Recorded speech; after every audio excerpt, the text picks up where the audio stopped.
Welcome to Nonprofit Investment Stewards with Bob DiMeo and Devon Francis from Fiducian Advisors. Bob and Devon are passionate about helping nonprofit organizations prosper. Whether you oversee endowment, foundation, or retirement plan investments, this podcast exists to help stewards improve performance, reduce costs, and discover strategies that enable your charitable organization to prosper and advance its mission. Now, on to the show.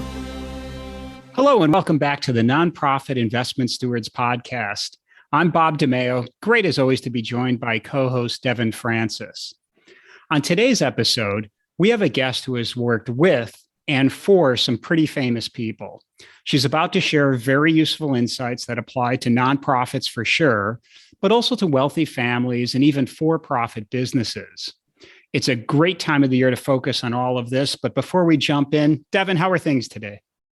Thanks, Bob. I'm excellent. I am so happy to be joined today by Croland Yanis. After building and running foundations for Oprah Winfrey and the Crown family in Chicago, Caren started Croland Consulting to help high net worth families and businesses develop philanthropic practices in line with their values. Her focus is on governance, cross-generation engagement, strategic planning, and evaluation. Caren helps philanthropic professionals realize efficiency and potential using evidence-based tools. Caren is also the chair of the board of the Poetry Foundation and serves on the board of the Lilly Family School of Philanthropy and the Women's Philanthropy Institute board, both at Indiana University. Caren has also done a lot more than that, including helping Oprah launch schools in Mississippi, Africa, and beyond. Caren, thank you so much for being on the show. We're happy to have you here. Devon, it's a pleasure to be here. And Bob, thank you so much for the invitation. I've followed your work at DiMeo Schneider and now at Fiducian for a number of years. And I think that your goals, beliefs, and principles and the way that you follow through on them are just really genuine and ethical. And so I'm thrilled to be here with you today. Oh, thank you so much, Caren. And we're just so pleased to have you on the show. And as I mentioned, it's a great time of the year to be thinking about really the many things and values that you add in terms of working with nonprofits and families and such. But before, you have a pretty extensive and I would say kind of a fascinating background.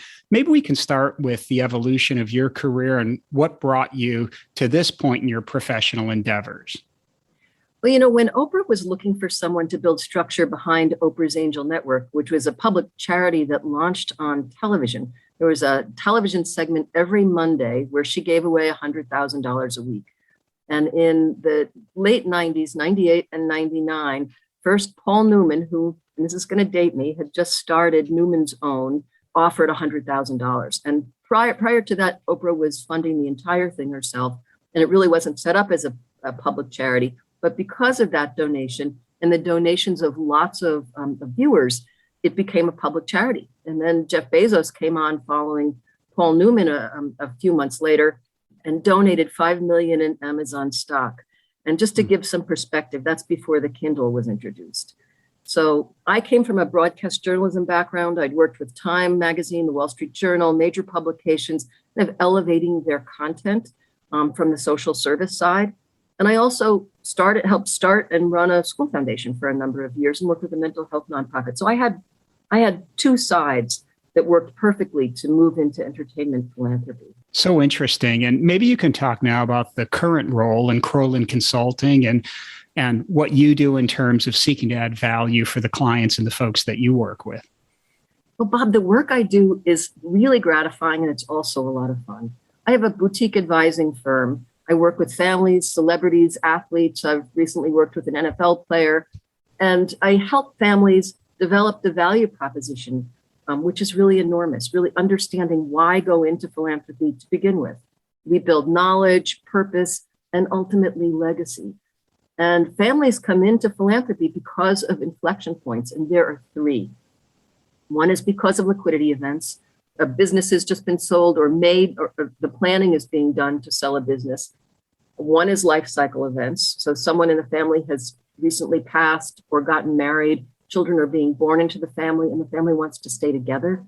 And then lastly, legacy, this concept that may take place with the senior generation of how do I instill the values and engage my family in something that's purpose driven with the amount of with the vast sums that we've been able to amass because of our investments, because of our relationships with phenomenal wealth advisors, and then go from there. And it's almost impossible for any family to do this by themselves. So I help families navigate and really build bench strength. I'm a cross between a strategist, a guide, and a coach, almost like a Sherpa, carrying baggage with families and helping them get there on the journey.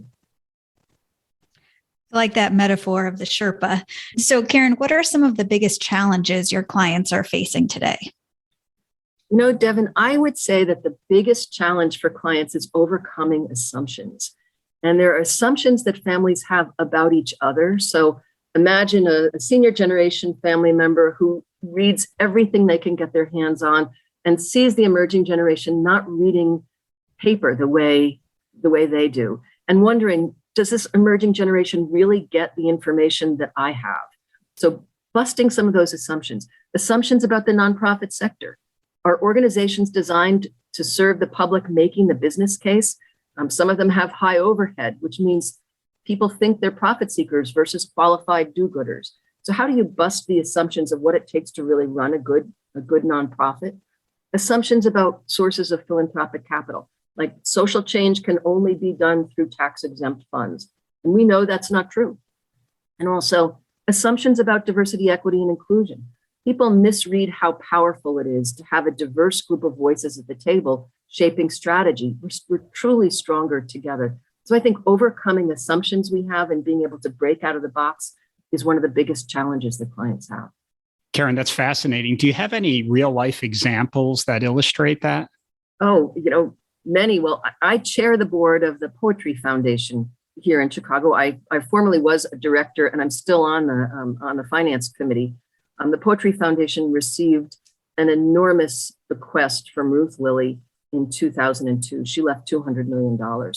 We've been able to really build a set of assets. We have a wonderful library of poetry. We have a performance space, an incredible marquee building here, and a website that reaches sometimes millions of viewers in schools. And the assumption was that we were moving along in a way that was really positive. But when George Floyd was murdered, we got a letter from 1,800 poets, and we had to really challenge that assumption. We did an equity audit and had a group come in and take a look at our practices. And what we found was that we were making assumptions that were totally incorrect. And we were not as diverse and inclusive as we needed to be. So we've spent the last year and a half working a lot on becoming a more equitable organization. And I think we're getting there.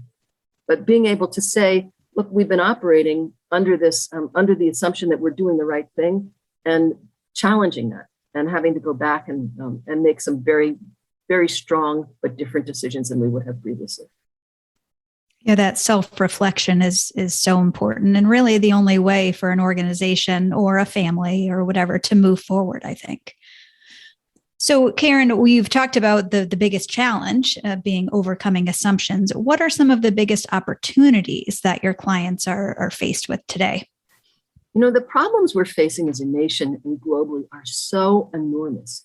One set of tools is no longer enough. Right? The pandemic alone has left more people food and housing insecure, meaning that they don't know, they don't have enough reserve to pay for the next month's rent, or they may be on the verge of eviction for some other reason, or they have to make really hard decisions about, am I going to eat, or am I going to pay my rent, or am I going to pay my medical bills? All of this leads to trauma that exacerbates a multitude of other issues, in particular mental health issues. If you're not exposed to what's happening, it's easy to dismiss it. But with the pandemic, it's the people we know, the teachers, the healthcare professionals, restaurant workers, delivery people, gardeners, and suddenly it's on your street. It's touching the lives of your family. It's in your neighborhood or affecting your business. And it's an entrance to understand philanthropy at two levels. One is, how do you help the folks that really need help right now? And the other one is, how can we strengthen the social safety net, because it helps everyone.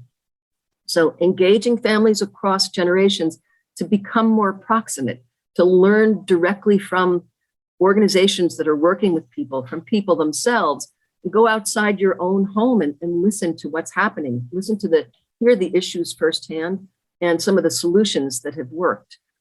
And I think that's a particularly important thing. So let's shift gears a little bit and talk about governance. Why do you think governance matters? And do you have any practical tips from working with your clients and in your board engagements that you could share with listeners? Absolutely. And, I listened to one of the podcasts that I listened to from June of 2021 with Adam Newell. Adam talks a lot about governance and some of the basic tools that families need, like making sure that everything is codified, meeting agreements. So regardless of what sources of philanthropic capital families deploy, governance is really critical to success.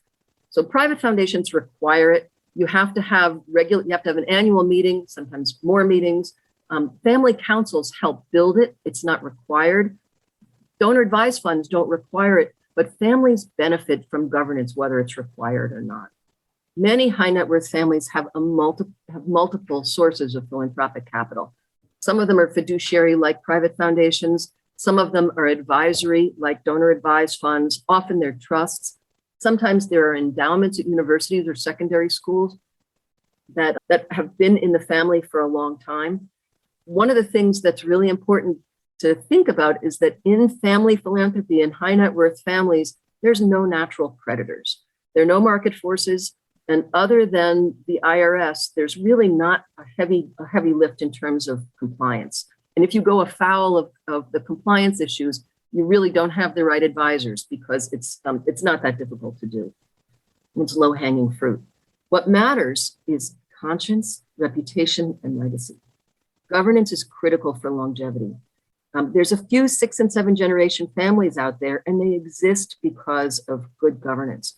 The Surdna family is one that comes to mind. That's, I think, a 7, maybe an almost 8-generation family that puts an enormous amount. I think it's a $2 billion endowment. It puts an enormous amount of funding into a variety of issues every year, and family members are still engaged. But they're engaged because there's term limits, there's clear roles and responsibilities, there are meeting agreements, there's a lot of clarity around how it operates. And that's not to say that it's intractable. Any kind of governance should be resilient and be able to be contextualized for the time. And that's not all that difficult to do, but making sure there's a process to do that is absolutely critical. Caren, that's really interesting. You talk about the lack of rules. Let's say, we advise nonprofit organizations, we advise private clients, wealthy families and such, which makes this a particularly exciting episode. But we also advise retirement plans, and they follow ERISA law, and it's very strict and very detailed. That almost makes it easier. It's interesting what you just shared, which is the lack of a large number of rules really kind of raises the bar, makes it almost a little bit more challenging. I know one family that calls them bumpers. People can do whatever they want to when they're by themselves. And frankly, often the families that I work with, individuals have access to their own personal philanthropic capital. It's the collective work that happens around philanthropic capital that really requires that governance model. And being able to go back after every meeting and say, all right, here are the minutes, here are the decisions that are made, so that you're taking it step by step, and each meeting builds on the last. And there are responsibilities. People know what they're responsible for when they sit down at the table. Another thing I've done with a lot of clients that I find fascinating is trying to level the playing field in the boardroom. So making sure that people understand decisions about philanthropy get made in the boardroom. You can have conversations outside, but you need to come back here to actually decide so that it can be codified and clarified. Also, family members calling each other by mom and dad. The next generation looking up and saying, okay, mom, that sets a tone of subordinates. And if the emerging generation is taking over a directorship role that means something, that really has some agency to it, it's important that subservience isn't there. So I urge the families that I work with to call each other by their first names at the board table. You can put on a different hat when you're at the breakfast table, but at the board table, when you're referring to an action that's been taken by a family member, level out the playing field. It really sounds like a lot of intentionality, an umbrella or backdrop of intentionality, which, quite frankly, I think leads nicely into a discussion on strategic planning. And I know you do a lot of work with attempting to help clients align their philanthropic practices with their values. And what should those sorts of individuals and organizations be thinking about or doing right now? It's a great question, Bob, and one I think about all the time. I do a lot of speaking at conferences for families and for advisors. And one of the first questions I get when people think that they're thinking strategically is, should I set up a private foundation or a donor advised fund? I hear about funding a nonprofit doing great work. We've been funding this and we're thinking very strategically about this nonprofit. Well, unless you're sitting on the board of that nonprofit, you're not really thinking strategically. You're helping to support it.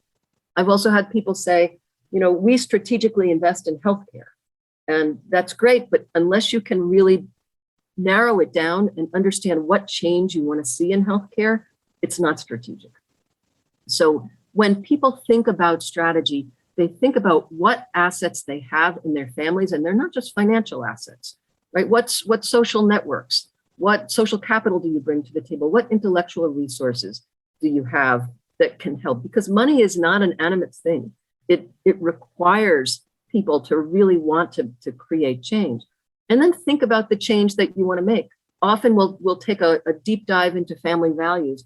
And I actually have a tool that I use called philanthropic asset mapping that takes a look at all of the philanthropic sources that families have used over a number of years. And sometimes that's just, where did your grandfather volunteer? What did they care about? And we start to we start to squeeze it down into something manageable. And often there's an epiphany, and a family member says, all right, we've been working in healthcare and community, but what I really care about is youth homelessness and youth mental health. And it fits right into that space. And all of a sudden, there's a really clear direction. We're going to work in this geography, and we're going to support and elevate the ability for nonprofit organizations to start to reduce the number of youth on the street and reduce the number of youth who are having mental health issues. So I think strategy comes about kind of like putting things into a funnel and narrowing them down and being very thoughtful and deliberate about what problems you want to solve. That's so fascinating. And, I certainly understand the view of a funnel, but also I almost, when you were describing it, I was picturing kind of a philanthropic family tree, almost with the branches extending outward. And so that's a really interesting tool that you have. So I love that. I love that, Devon. I'm sorry to interrupt you, but I love that.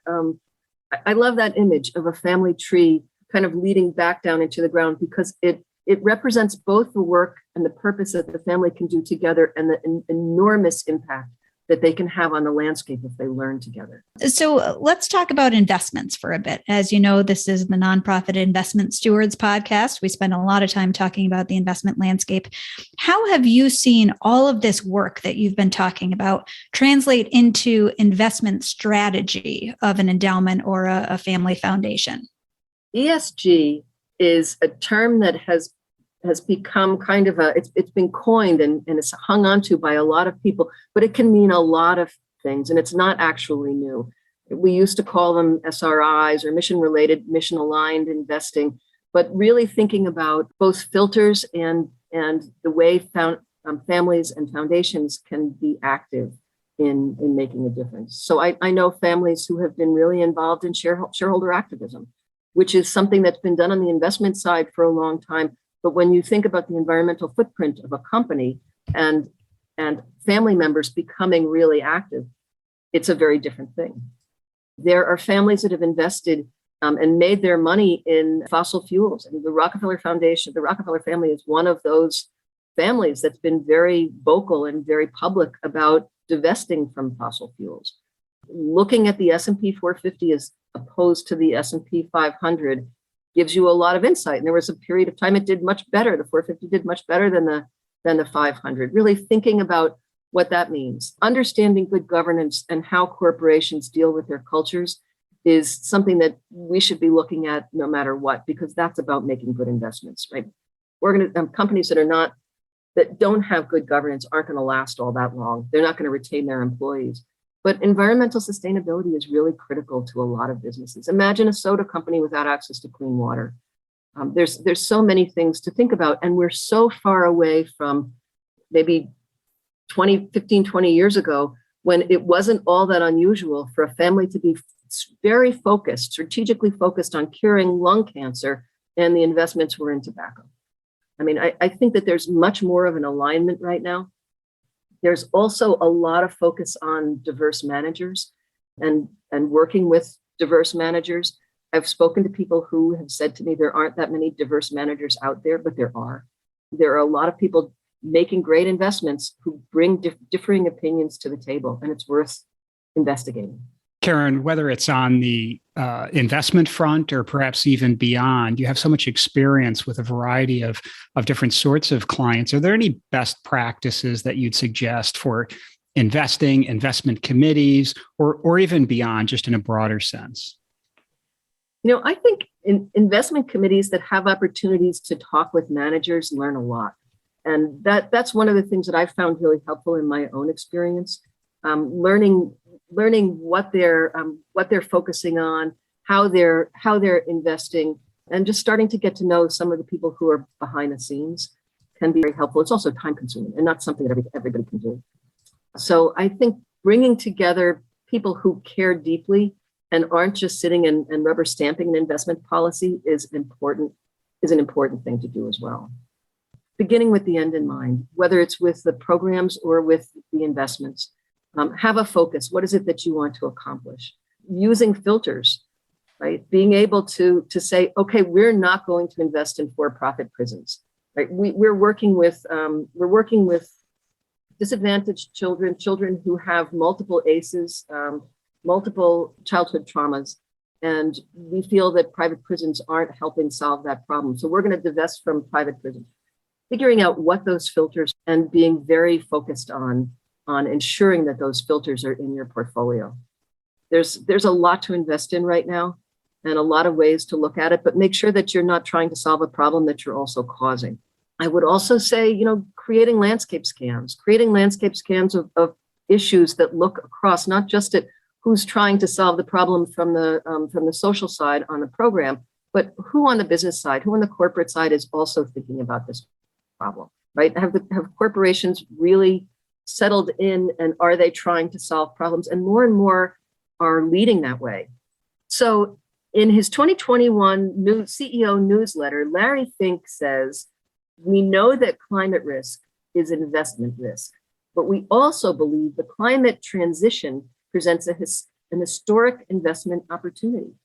Now, that was a big departure from Larry Fink previously. So I think at the very top, there's a concern about what our world looks like in the next 10, 15, 20 years, regardless of politics, right? These are things that are essential to our own survival. And corporate engagement in investments is really important. Oh, so Caren, we've covered a lot today. Is there anything else that you'd like to share with our listeners, many of whom oversee endowment and foundation portfolios? Think holistically. Create a holistic plan to further the issues that you care about. Do landscape scanning and make sure you understand who's working on those issues. Talk to peer organizations and find out what strategies they're using. There are some great groups out there for financial advisors for foundations and nonprofits. FOG is one. GIN is another one, GINN. On impact investing, where it's just a go-to site that you can learn a tremendous amount about impact investing and what's happening on the corporate side. So Caren, this has been absolutely wonderful. I'm going to put you on the spot just a little bit, though, because we're having some fun here. When I think back about the work you've done in helping Oprah open schools in Africa and beyond, and some of the work you've done with the Gates Foundation and Bezos and so on. I'm just curious, when you think about all of the work you've done, can you point to an example or a particular instance where you were just kind of blown away and just had great personal feelings at the success? Oh my gosh, there's so many. With Oprah, we opened a Boys and Girls Club in Kosciuszko, Mississippi, and it's a project I worked on for a long time. I went down to Kosciuszko, and they had put together a group of 10 men 5 of them were from the white business community and 5 of them were from the Black business community. And the conversations that were initial in the development of that Boys and Girls Club really opened my eyes to some of the significant issues that we wanted to take care of, that we wanted to work on through that Boys and Girls Club. But just bringing this group of business owners together who had never really sat down at a table together, because even though segregation formally doesn't exist, it's very real. We had some of the most amazing conversations, and when that club opened, it was game-changing in Kosciuszko, Mississippi, which is where Oprah was born. And that was an incredibly proud moment for me. But I know that these issues they're not gone. They're still very, very, very much there. And things that we need to work on. Well, and you're doing much meaningful work. So, Caren, thank you so much for joining us today. You've shared so many great insights and actionable recommendations for folks to follow. If listeners want to learn more about the work that you're doing or access resources, where might they look for that? They can go to my LinkedIn and send me a note, and I will send updated information. I do a lot of writing and a lot of speaking. So it's very possible that people will be at a conference that I'm speaking at. I also do a lot of teaching. I teach at Booth in the private wealth management program, and I have a course on strategic philanthropy in the master's program at Tulane. Busy woman. Well, we are so appreciative of your time and the expertise that you've shared with us. So thank you so much for joining us. Thank you. Thank you, Caren. This was a lot of fun. I'm glad we're able to pull this together and really appreciate all of the insights you've shared. As always, thanks to our listeners. We know many of you oversee portfolios for your nonprofit organizations, and these markets probably have you wondering what to expect. I want you to know that Fiducian Advisors just updated our capital market assumptions. They offer perspective on what to potentially expect in terms of returns and such from stocks, bonds, and other asset classes going forward. And we recently recorded a webinar that we think you'll enjoy. You can access it without any cost through a link in the show notes. So to all you good stewards, thanks for investing time to help your nonprofits prosper. We'll connect with you soon on the next episode. Thank you for listening to the Nonprofit Investment Stewards Podcast. Click the subscribe button below to be notified of new episodes and visit fiduciantadvisors.com for more information. The information covered and posted represents the views and opinions of the guest and does not necessarily represent the views or opinions of Fiducian Advisors. Content is made available for informational and educational purposes only and does not represent a specific recommendation. Always seek the advice of qualified professionals familiar with your unique circumstances.